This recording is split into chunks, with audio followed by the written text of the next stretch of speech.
Hello there, Scorpios. I hope you guys are doing well.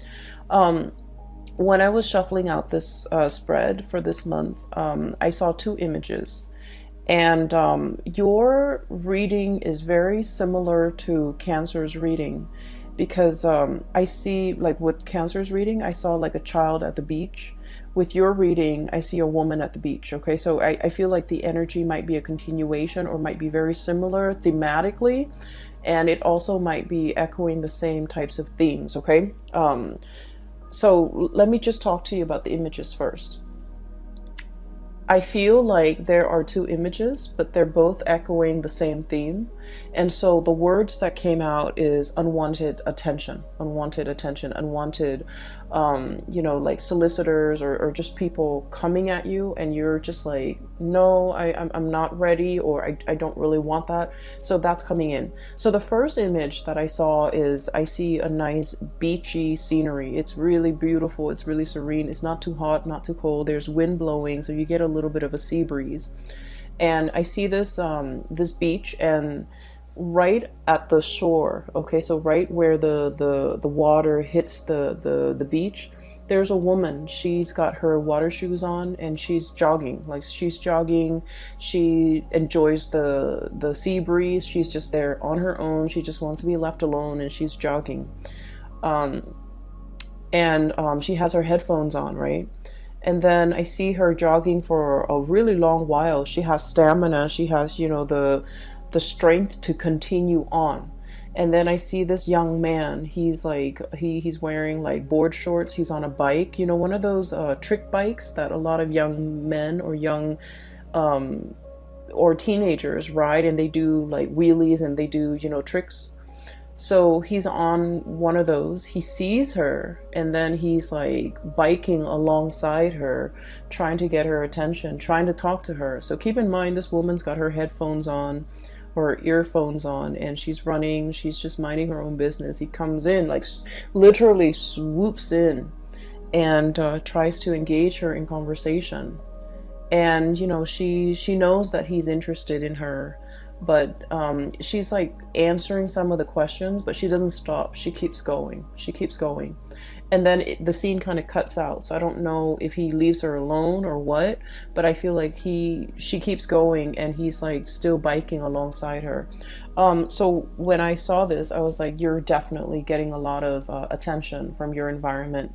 Some of it could be unwanted attention, getting a lot of suitors, getting a lot of people wanting to be around you, and especially people who are popping out of the woodworks. They scope you from afar, and then they kind of beeline it for you, and they might interfere with your schedule. They might interfere with your time. They might interfere with your alone time more than anything, because I feel like this woman is not getting the alone time that she needs. Okay.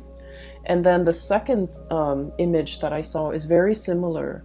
I see this woman in her backyard.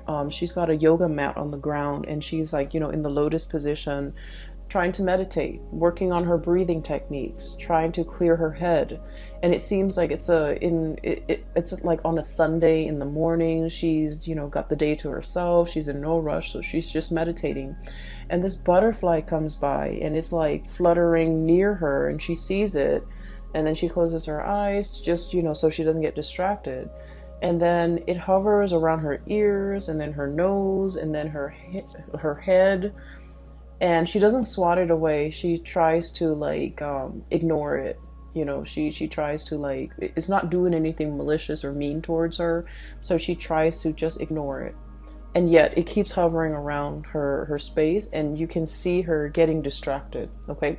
So those are the two images that I'm seeing in your environment. And, once again, going with the theme of, unwanted attention, I've already mentioned that I just feel like a lot of people will be demanding your attention. Situations will demand your attention. I do see a lot of distractions coming in from family members, okay? And you guys are kind of like the pillar of stability in your family unit, okay? You're the one that other people come to for advice. You guys give very, very good advice. You're the one that people come to when they're in a jam and they need you to somehow bail them out of a tough situation, like literally bailing them out of jail, bailing them out of a crisis. If they have a flat tire, instead of calling AAA or their insurance carrier or, you know, a tow truck, they call you, because you guys are just, they know that you're very dependable and they know you will always be there. So, you know, I feel like some people have no business calling you, but they do, because you're kind of the person that they trust. Okay, so I feel like you do it, you want to help, you want to step in, you want to intervene, and you want to alleviate the situation, because you understand that whoever's calling you, they might not even be family members, but they might not have like anybody else in their world to help them with these things, and so they call you. So in a way, when we're entrusted with responsibilities, or when other people really trust us and they can confide in us and they come to us for advice or for help, it can be very flattering, right? It can feel like, oh, okay, this person really puts their trust in me. It can feel very flattering. It can feel very good. However, if it's a situation where it's not about self-help, it's not about self-sufficiency, it's more about, you know, having a crutch that this person relies on, it can be very detrimental. So I feel like it's really important for you to kind of draw your boundaries. Demarcation, okay, like demarcation comes up. It's really important for you to focus that time on self-care, self-help, and teaching somebody how to do something versus coming to their rescue every single time. So I feel like we need to kind of look at a situation a little bit more objectively and leave our feelings out of it, and to figure out, you know, why is this person relying on me for these things, you know? Shouldn't they have somebody in their lives that they can ask for help, or shouldn't they learn to be self-sufficient? Call a tow truck, call a, you know, and not a lot of people have the resources to call a tow truck, to call like an insurance company, to call like a mechanic. Okay, not a lot of people have those luxury and just the resources. And so I feel like on an innate level, you understand that they've fallen on some hard times and they need to get back on their feet. So you try to do everything that you can to help a situation. But I feel like it's not just something as straightforward and as clear cut as like getting a flat tire and they're calling you. I feel like it's an emotional response. It's an emotional crutch. It's an emotional way of doing and pattern that they are repeating, where they can't really take care of themselves. And so they might, reach out to you to take care of that part of themselves. Does that make sense? So it's really important to understand the difference when someone is in real dire need versus when somebody is just constantly, you know, have you on speed dial, have you through text messages, constantly reaching out and trying to get that attention. Okay, I feel like there was a situation in the past, okay, and every couple of days this person would be coming into the picture, and I feel like you're right now, something happened in September and your lack of response has them very down in the dumps. Okay, I have here the 5 of Cups. This is a situation where somebody's not able to bring their best to a situation. They come with a lot of drama, with a lot of issues. They're not self-sufficient emotionally and physically, and they're just like constantly relying on other people. And the game gets old, okay? This whole concept about, you know, woe is me, it gets old. And then many people in their lives, in their social circle, have called it quits. They just can't handle this codependency. And so I feel like you're dealing with somebody who has driven people away, who has fallen on some hard times, emotional hard times.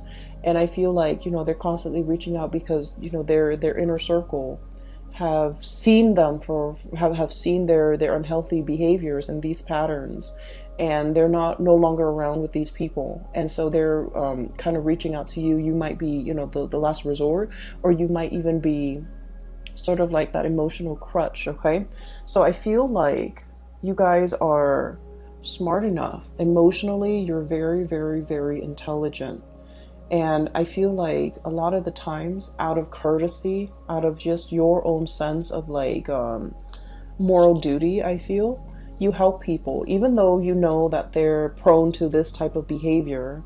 You help them because you care about them. Okay, you don't want to hurt anybody. And I feel like none of this is lost on you. It's like you know what they're about, and you know it's not right, and you know it's not a good behavior, and it's not a good pattern to enable, but you do it because you feel like, okay, they could need this. They could need this favor from me, and it doesn't detract so much from me, but it will help them. And so you do it, not because you're a fool, but because you care about people. And I feel like something has happened where you are putting your guard up, okay?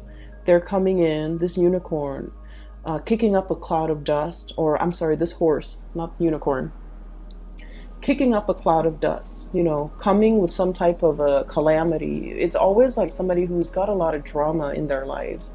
There's always some type of a, there's always some type of a chaos or some type of a time sensitive issue. Like a lot of drama is what I'm seeing, a lot of hoof beats and drum beats and a lot of noise and calamity in their wake. And I feel like you're sensing that it's coming intuitively. You guys are sensing that there's something coming into the picture, and you're at a point where your guard is up, your walls are up, you're demarcating, you know, that line in the sand. And you're just like, no, I'm here in a state of Zen. I need to work on myself. I need to be emotionally present for myself. I'm not in a position to help you. And in the process of, I feel, withdrawing, you know, withdrawing the attention, withdrawing the love and the affection, and just not wanting to engage with this person anymore, and not wanting to, you know, feed into this, okay, and creating this enabling behavior, or even this pattern of codependency. I feel like they might have lashed out, and they might have said like a lot of hurtful things. So we have here the Five of Swords, and this is a situation where too much has been said. This is the aftermath of some type of a conflict, okay? The house is destroyed. There's smoke rising from the air. The earth is barren. And this person, rather than feeling remorse, they're like, it is what it is. You know, you hurt me, I hurt you. You withdraw affection from me, I withdraw affection from you. And I will decimate or desecrate everything that's in my way. So I feel like you're dealing with someone who's, the word spoil comes out, and needy and spoiled, and someone who wants to win at all costs, okay? They don't care that the village, the civilization gets destroyed. They just want to have it their way, and they want to come out the winner. And I feel like there was a situation where you might have withdrew. You might have, you know, cut back on the communication, cut back on that, the enabling that pattern. You drew your mark in the sand. And I feel like somebody was not happy, and I feel like they might have tried to egg you on, or they might have tried to, you know, do a lot of things for attention getting, okay? Reverting to like childish behavior, attention getting, and things like that. And I feel like this isn't somebody who is on the forefront of your world in the month of October, but you're going to hear bits and snippets about them. And I feel like it's going to make you, it's kind of like validation and proof that I'm so glad I withdrew. I'm so glad I'm no longer in it. And I'm so glad that person is no longer in my life. So you're getting some type of validation where your intuition was telling you all along to kind of like, you know, put an end to this, sever the situation, cut ties. And I felt like you cared about them. You don't want to hurt anybody. And so you kind of let it, you know, drag on. And then whenever you put a stop to it, you're getting immediate validation, especially for the month of October 2019, that it was the right thing to do. I did it at the right time, because, you know, they kind of spiral out of control. I'm seeing this spiral of smoke, and I feel like there is somebody who's not able, when they're not able to get the attention that they want, they revert to, you know, very self-defeating behaviors, okay?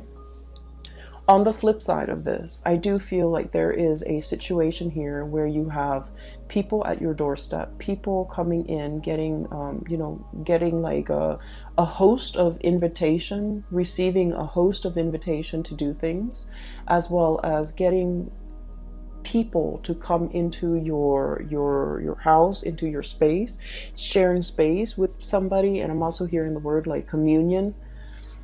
Both of these cards, these are wonderful cards. This is about, you know, family, solidarity, and people getting together. And this is about, you know, sharing toys, playing together, as well as sharing, like, you know, having that sense of communion and community with another person. I feel for many of you, this is a significant other that you might be dealing with. And I feel like this is somebody there where there's a lot of reciprocity. Okay, we have here the Ten of Pentacles, which is the apex, emotional groundedness and stability, financial abundance, as well as the Nine of Cups, which is a wish coming true, but also having that emotional abundance and emotional reciprocity with another person. Okay, so these are very positive cards, and these are cards that indicate to me that you might have left somebody else out in the cold in the past, and that person is no longer piercing through your bubble, is what I'm hearing. They're no longer affecting you on an emotional level. You've learned to detach emotionally, and you've learned to kind of like let them be self-sufficient, let them figure things out on their own, let them resolve issues on their own. And as a result of that, you've resurrected these walls in this bubble, and you're taking care of the people that really matter to you, where there's that equal sense of stability and reciprocity. You were dealing with the taker, Scorpios, someone who took from you. And I'm serious when I say, like, every time they come in, there's like some type of a calamity, some type of a situation that they put themselves in. And it could have been prevented, but it was just, you know, choices, decisions that they made to always put themselves into these dire circumstances. And so you had to remove yourself from that energy, and you had to, you know, focus on you and your relationships and the people that matter. And as a result of that, life has been very, very calm. Okay. And I want to say as well, Scorpios and, I feel like Scorpios, Aquarius, Aries, and Sagittarius in particular, you guys crave a little bit more of an excitement, okay? And that might be why a lot of the times you might seek people who are not very compatible with you, because the opposition and the attraction is very, very strong. And I'm not just talking relationship partners. I mean, like, in all facets of your life, you crave a little bit of excitement. And so I feel like this was an exciting person that was, you know, coming at you with a lot of chaos all the time. And then over time, it ceased to be exciting. It became a burden. And I feel like you've laid down your burden the month of September, or even maybe even before that. You're working on yourself, building up your emotional sense of self and then your financial stability. And things have been going really, really well for you. And I also feel like there's a lot in here, especially for those of you who have recently gotten out of a relationship. This is pretty much, you know, like the two images that I saw. People who are single, who are like, I'm not dating right now, I'm taking a break from dating, I'm working on myself. So there's a lot of like meditation, there's a lot of alone time that you want to spend with yourself. You want to get yourself physically active. You want to get yourself like in shape. You want to take care of yourself. It's not about just, you know, looking good. It's more about like being a whole person, healing yourself from the inside out, eating right, exercising, taking care of yourself, meditating. So taking care of yourself, mind, body, and soul. Okay, we have a recovery phase. We have this as a spiritual breakthrough, realizing areas that might be off kilter or might be off balance, and working on these things, doing a spiritual cleansing, doing a physical cleansing, and cleansing areas of your life that have been blocked. So if you feel like somebody's energy is negative, you're going to not engage with them. If you feel like someone's taking a lot of your time and you don't even have time for yourself, you're choosing not to engage in that way. You're learning to draw boundaries. So this is a lot about self-care, self-work, healing. And I feel like, you know, it doesn't have to be, oh, right after a breakup, then we go on a binge or whatever. This is just, you know, figuring out that I haven't had a lot of time to myself. I've been taking care of too many things. I need some downtime. I'm going to find some downtime. I'm going to make room and prioritize that.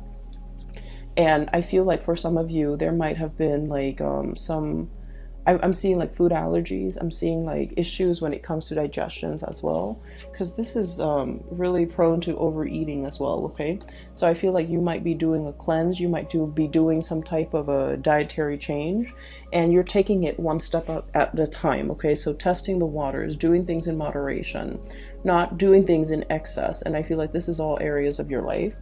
And so what I'm sensing as well is there's a situation here where you're very much focused on that, and vibrationally and spiritually you're on a very, very high level. You're aware of what you need to do, and you're aware of the behaviors from other people that have not been conducive for healing and for, you know, really spending time with yourself. And so you're on this path, on this journey here towards self-care. Learning to put yourself first, learning to, you know, understanding, I feel that just because we love somebody, it doesn't mean we want to enable bad behaviors. Okay, it's not about calling people out on it and being mean. It's just about detaching yourself from things that are not good for you and focusing on self-care. And when we are focused solely on self-care, we are ascending. And I feel like your vibration is really high, and a lot of people energetically, they feel that, and they do cling on to you.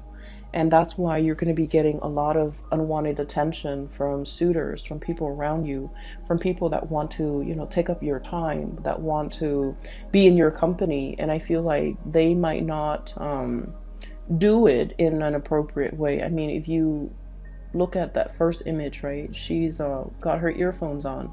She doesn't want to have a conversation. She's at the beach, she's running. And the guy just keeps pestering her. Okay, so it's like, it's very inconsiderate, and it's like clueless, not being able to, he's not able to read the social cues.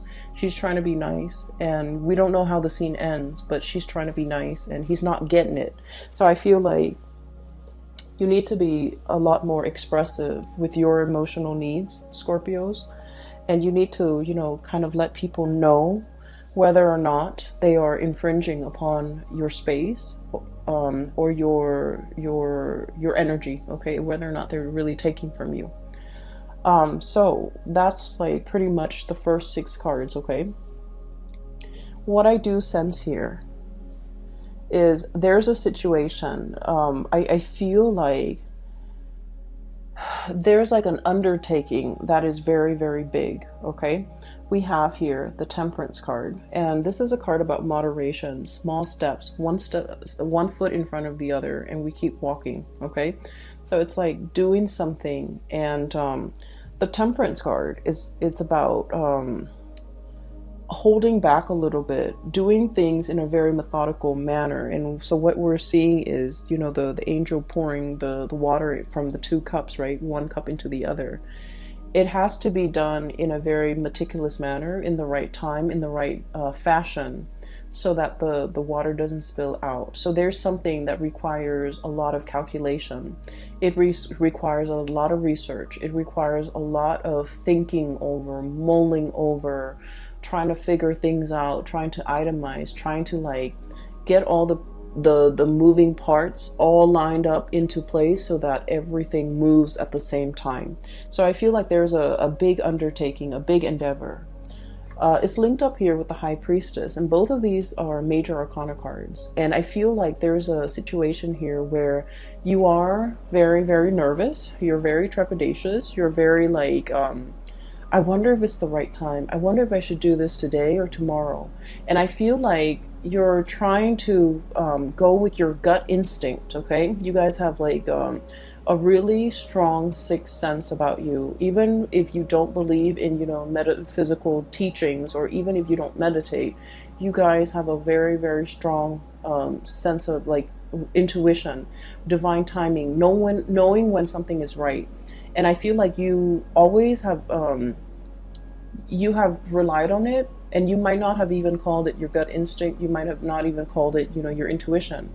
But I feel like you always know whether or not to do something or whether or not to cut somebody off. Hence, you were able to cut somebody off at the right time before they drag you down. And I feel like you start to realize that I really need to trust my intuition a lot more. And I have a friend who is an Aries with a Scorpio rising, and she has told me that She always has like an inkling about people, about things, and every time she goes against her instinct, bad things happen. So she said that, okay?